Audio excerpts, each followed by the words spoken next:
యేసుని ప్రేమ ఛానల్కి స్వాగతం. దయచేసి ఈ ఛానల్ని లైక్ చేయండి, షేర్ చేయండి, సబ్స్క్రైబ్ చేయండి. తెలుగు డైలీ ఆడియో బైబిల్ యెషయా గ్రంథము 37వ అధ్యాయము. హిజ్కియా విని తన బట్టలు చింపుకొని గోనెపట్ట కట్టుకొని యెహోవా మందిరమునకు పోయి గృహ నిర్వాహకుడగు ఎల్యాకీమును శాస్త్రియగు షబ్నాను యాజకులలో పెద్దలను ఆమోజు కుమారుడును ప్రవక్తయునైన యెషయా యొద్దకు పంపెను. వీరు గోనెపట్ట కట్టుకొనిన వారై అతని యొద్దకు వచ్చి అతనితో ఇట్లనిరి: హిజ్కియా సెలవిచ్చినదేమనగా, ఈ దినము శ్రమయు శిక్షయు దూషణయు గల దినము. పిల్లలు పుట్టవచ్చిరి గాని కనుటకు శక్తి చాలదు. జీవము గల దేవుని దూషించుటకై అష్షూరు రాజైన తన యజమానుని చేత పంపబడిన రబ్షాకే పలికిన మాటలు నీ దేవుడైన యెహోవా ఒకవేళ ఆలకించి నీ దేవుడైన యెహోవాకు వినబడియున్న ఆ మాటలను బట్టి ఆయన అష్షూరు రాజును గద్దించునేమో. కాబట్టి నిలిచిన శేషము కొరకు నీవు హెచ్చుగా ప్రార్థన చేయుము. రాజైన హిజ్కియా సేవకులు యెషయా యొద్దకు రాగా యెషయా వారితో ఇట్లనెను: మీ యజమానునికి ఈ మాట తెలియజేయుడి. యెహోవా సెలవిచ్చినదేమనగా, అష్షూరు రాజు సేవకులు నన్ను దూషింపగా నీవు వినిన మాటలకు భయపడవద్దు. అతనిలో ఒక ఆత్మను నేను పుట్టింతును. వదంతి విని తన దేశమునకు వెళ్లిపోవును. అతని దేశమందు ఖడ్గము చేత అతనిని కూలజేయుదును. అష్షూరు రాజు లాకీషు పట్టణమును విడిచి వెళ్లి లిబ్నా మీద యుద్ధము చేయుచుండగా రబ్షాకే పోయి అతని కలుసుకొనెను. అంతటా కూషు రాజైన తిర్హాక తన మీద యుద్ధము చేయుటకు వచ్చినని అష్షూరు రాజునకు వినబడినప్పుడు అతడు హిజ్కియా యొద్దకు దూతలను పంపి ఈలాగు ఆజ్ఞ ఇచ్చెను: యూదారాజుకు హిజ్కియాతో ఈలాగు చెప్పుడి, యెరూషలేము అష్షూరు రాజు చేతికి అప్పగింపబడదని చెప్పి నీవు నమ్ముకొనియున్న నీ దేవుని చేత మోసపోకుము. అష్షూరు రాజులు సకల దేశములను బొత్తిగా నశింపజేసిన సంగతి నీకు వినబడినది గదా. నీవు మాత్రము తప్పించుకొందువా? నా పితరులు నిర్మూలము చేసిన గోజానువారు గాని హారానువారు గాని రెజపులు గాని తెలశ్శారులో నుండిన ఏదెనీయులు గాని తమ దేవతల సహాయము వలన తప్పించుకొనిరా? హమాతు రాజు ఏమాయను, అర్పాదు రాజును, సెపర్వయ్యూము, హేనా, ఇవ్వా అను పట్టణముల రాజులను ఏమైరి అని వ్రాసిరి. హిజ్కియా దూతల చేతిలో నుండి ఆ ఉత్తరము తీసుకొని చదివి యెహోవా మందిరములోనికి పోయి యెహోవా సన్నిధిని దాని విప్పి పరచి యెహోవా సన్నిధిని ఇట్లని ప్రార్థన చేసెను: యెహోవా, కెరూబుల మధ్యను నివసించుచున్న ఇశ్రాయేలీల దేవా, భూమి ఆకాశములను కలుగజేసిన అద్వితీయ దేవా, నీవు లోకమందున్న సకల రాజ్యములకు దేవుడువయ్యున్నావు. సైన్యములకు అధిపతివగు యెహోవా, చెవియొగ్గి ఆలకించుము. యెహోవా, కన్నులు తెరచి దృష్టించుము. జీవము గల దేవుడవైన నిన్ను దూషించుటకై సన్హెరీబు పంపిన వాని మాటలను చెవినిబెట్టుము. యెహోవా, అష్షూరు రాజులు ఆ జనములను వారి దేశములను పాడుచేసి వారి దేవతలను అగ్నిలో వేసినది నిజమే. ఆ రాజ్యముల దేవతలు నిజమైన దేవుడు కాక మనుషుల చేత చేయబడిన కర్రలు రాళ్లు గాని దేవతలు కావు. కనుక వారు వారిని నిర్మూలము చేసిరి. యెహోవా, లోకమందున్న నీవే నిజముగా నీవే అద్వితీయ దేవుడువైన యెహోవావని సమస్త జనులు తెలుసుకొనున్నట్లు అతని చేతిలో నుండి మమ్మను రక్షించుము. అంతటా ఆమోజు కుమారుడైన యెషయా హిజ్కియా యొద్దకు ఈ వర్తమానము పంపెను: ఇశ్రాయేలీల దేవుడగు యెహోవా సెలవిచ్చినదేమనగా, అష్షూరు రాజైన సన్హెరీబు విషయమందు నీవు నా ఎదుట ప్రార్థన చేసితివే. అతని గూర్చి యెహోవా సెలవిచ్చు మాట ఏదనగా, సీయోను కుమారి అయిన కన్యక నిన్ను దూషణ చేయుచున్నది. ఆమె నిన్ను అపహాస్యము చేయుచున్నది. యెరూషలేము కుమారి నిన్ను చూచి తల ఊచుచున్నది. నీవు ఎవరిని తిరస్కరించితివి? ఎవరిని దూషించితివి? నీవు గర్వించి ఎవరిని భయపెట్టితివి? ఇశ్రాయేలీల పరిశుద్ధ దేవునినే కదా. నీ దూతల చేత యెహోవాను తిరస్కరించి నీవీలాగు పలికితివి: నా రథముల సముదాయముతో నేను పర్వత శిఖరముల మీదికిని లెబానోను పార్శ్వములకును ఎక్కియున్నాను. ఎత్తుగల దాని దేవదారు వృక్షములను, శ్రేష్టమైన సరళ వృక్షములను నరికివేసియున్నాను. వాని దూరపు సరిహద్దులలోనున్న సత్రములలోనికిని, కర్మెలు ఫలవంతములగు క్షేత్రమైన అడవిలోనికిని ప్రవేశించియున్నాను. నేను త్రవ్వి నీళ్లు పానము చేసియున్నాను. నా అరకాలి చేత నేను దిట్టమైన స్థలముల నదులనన్నిటినీ ఎండిపోజేసియున్నాను. నేనే పూర్వమందు వీటిని కలుగజేసితిననియు, పురాతన కాలమందే దీని నిర్ణయించితిననియు నీకు వినబడలేదా? ప్రాకారములు గల పట్టణములను నీవు పాడు దిబ్బలుగా చేయుట నా వలననే సంభవించినది. కాబట్టి వాటి కాపురస్తులు బలహీనులై జడిసిరి, విభ్రాంతి నొంది పొలములోని గడ్డివలెను, కాడవేయని చేలవలెను అయిరి. నీవు కూర్చుండుటయు, బయలు వెళ్ళుటయు, లోపలికి వచ్చుటయు, నా మీద వేయు రంకెలను నాకు తెలిసేయున్నవి. నా మీద నీవు వేయు రంకెలను, నీవు చేసిన కలహమును నా చెవులలో జొచ్చెను. నా గాలము నీ ముక్కునకు తగిలించెదను, నా కళ్ళెము నీ నోటిలో పెట్టి నిన్ను మళ్లించెదను. నీవు వచ్చిన మార్గముననే నిన్ను మళ్లించెదను. మరియు యెషయా చెప్పినదేమనగా, హిజ్కియా, నీకిదే సూచనయగును. ఈ సంవత్సరమందు దాని అంతటా అదే పండు ధాన్యమును, రెండవ సంవత్సరమందు దాని నుండి కలుగు ధాన్యమును మీరు భుజింతురు. మూడవ సంవత్సరమున మీరు విత్తనము విత్తి చేలు కోయుదురు, ద్రాక్షతోటలు నాటి వాటి ఫలమును అనుభవించుదురు. యూదావంశములో తప్పించుకొనిన శేషము ఇంకనూ క్రిందికి వేరు తన్ని మీదికి ఎదిగి ఫలించును. శేషించువారు యెరూషలేములో నుండి బయలుదేరుదురు.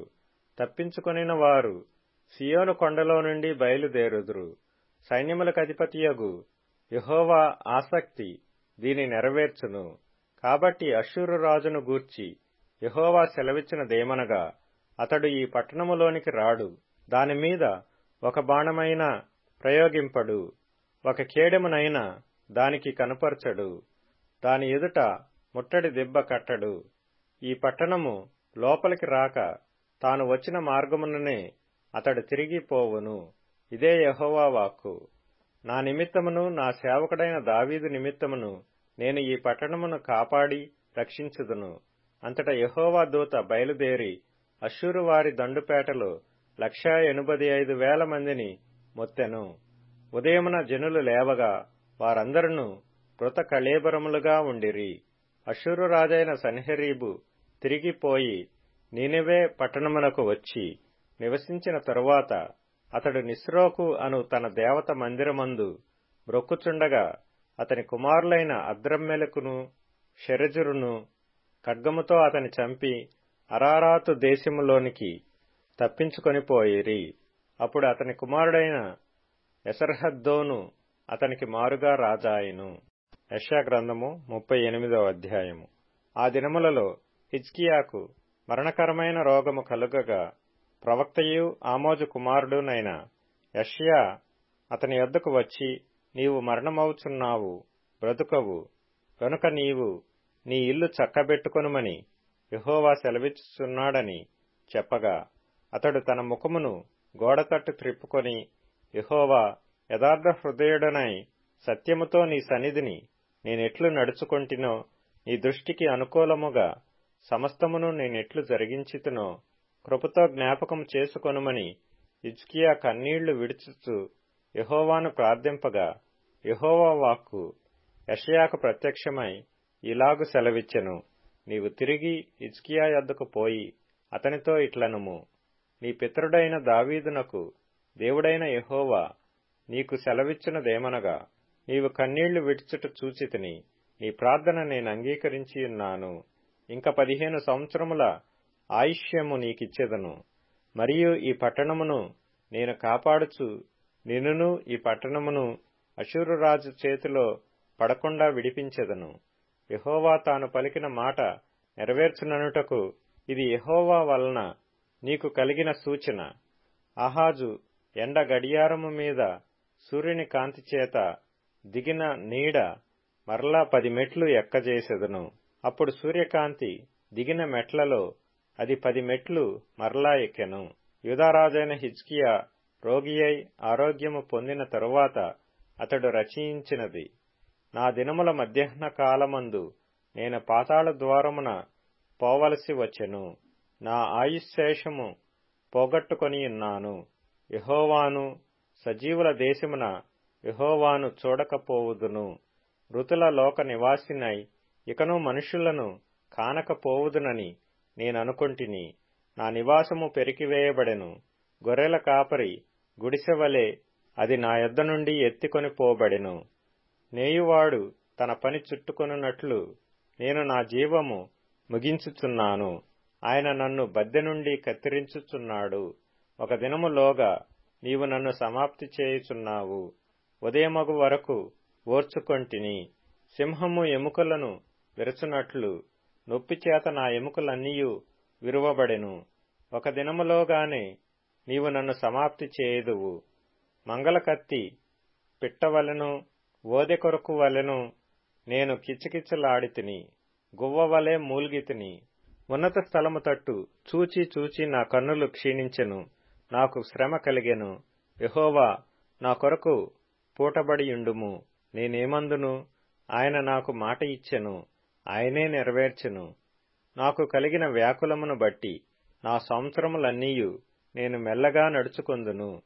ప్రభువా, వీటి వలన మనుషులు జీవించుదురు. వీటి వలననే నా ఆత్మ జీవించుచున్నది. నీవు నన్ను బాగు చేయుదువు, నన్ను జీవింపచేయుదువు. మిక్కుటమైన ఆయాసము నాకు నెమ్మది కలుగుటకు కారణమాయెను. నీ ప్రేమ చేత నా ప్రాణమును నాశనమును గోతి నుండి విడిపించితివి. నీ వీపు వెనకతట్టు నా పాపములన్నీయు నీవు పారవేసితివి. పాతాళమున నీకు స్తుతి కలుగదు. మృతి నీకు కృతజ్ఞతాస్తుతి చెల్లింపదు. సమాధిలోనికి దిగువారు నీ సత్యమును ఆశ్రయించరు. సజీవులు సజీవులే గదా నిన్ను స్తుతించుదురు. ఈ దినమున నేను సజీవుడనై నిన్ను స్తుతించుచున్నాను. తండ్రులు కుమారులకు నీ సత్యమును తెలియజేతురు. యెహోవా నన్ను రక్షించువాడు. మన జీవిత దినములన్నీయు యెహోవా మందిరములో తంతివాద్యములు వాయింతుము. మరియు యెషయా అంజూరపు పండ్ల ముద్ద తీసుకొని ఆ పుండుకు కట్టవలెను, అప్పుడు అతడు బాగుపడునని చెప్పెను. మరియు హిజ్కియా, నేను యెహోవా మందిరమునకు పోయేదననుటకు గురుతేమని అడిగియుండెను. ఫిలిప్పీయులకు రాసిన పత్రిక 3వ అధ్యాయము. మెట్టుకు నా సహోదరులారా, ప్రభువునందు ఆనందించుడి. అదే సంగతులను మీకు వ్రాయుట నాకిష్టమైనది కాదు. మీకు అది క్షేమకరము. కుక్కల విషయమై జాగ్రత్తగా ఉండుడి. దుష్టులైన పనివారి విషయమై జాగ్రత్తగా ఉండుడి. ఈ ఛేదన నాచరించు వారి విషయమై జాగ్రత్తగా ఉండుడి. ఎందుకనగా శరీరమును ఆస్పదము చేసుకొనక దేవుని యొక్క ఆత్మ వలన ఆరాధించుచు క్రీస్తు యేసునందు అతిశయపడుచున్న మనమే సున్నతి ఆచరించువారము కావలయునంటే నేను శరీరమును ఆస్పదము చేసుకొనవచ్చును.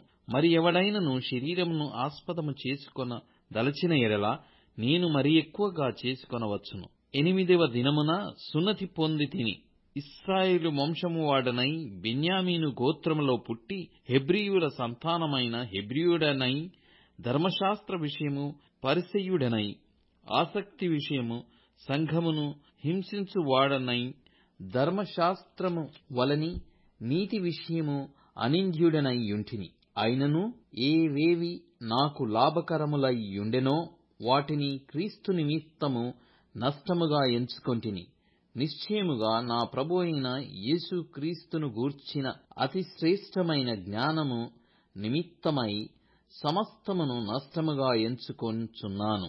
క్రీస్తును సంపాదించుకొని ధర్మశాస్త్రమూలమున నా నీతిని కాక క్రీస్తునందలి విశ్వాసము వలనైన నీతి అనగా విశ్వాసమును బట్టి దేవుడు అనుగ్రహించు నీతి గలవాడనై ఆయన యందు అగపడు నిమిత్తమును ఏ విధము చేతనైనను మృతులలో నుండి నాకు పునరుత్థానము కలగవలెనని ఆయన మరణ విషయములో సమాధానానుభవము గలవాడనై ఆయనను ఆయన పునరుత్థాన బలమును ఎరుగు నిమిత్తమును ఆయన శ్రమలలో పాలివాడనగుట ఎట్టిదో ఎరుగు నిమిత్తమును సమస్తమును నష్టపరుచుకొని వాటిని పెంటతో సమానముగా ఎంచుకొనుచున్నాను.